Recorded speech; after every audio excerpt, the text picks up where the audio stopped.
এই পৃথিবীতে আপনি খুব কম মানুষ পাবেন যাকে অন্য কেউ ভালোবাসে।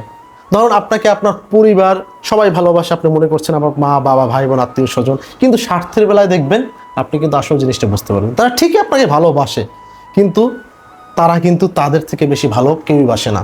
বলতে পারেন আপনার মা বাবা বাসতে পারে অনেক ক্ষেত্রে, কিন্তু অনেক ক্ষেত্রে আবার না।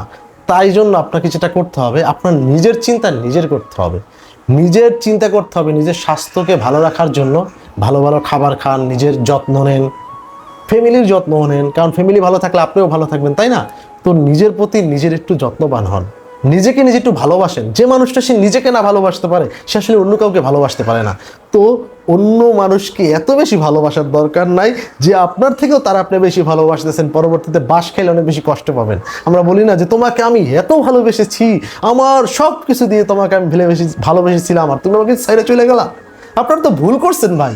সব কিছু দিয়ে নিজের থেকে কি কেউ কেউ ভালোবাসতে হয়? ভাই আগে নিজেরটা বুঝেন, নিজেরটা বুঝেন। এটা স্বার্থপর না, এটা হচ্ছে ব্যক্তিত্ব। নিজেকে সব থেকে বেশি ভালোবাসেন। আপনি যদি নিজেকে ভালো না বাসতে পারেন, আপনি অন্য কাউকেও ভালোবাসতে পারবেন না। কারণ আপনাকে অন্য কাউকে ভালোবাসার জন্য তো বাঁচতে হবে, সুস্থ থাকতে হবে। তাই নিজেকে ভালোবাসেন।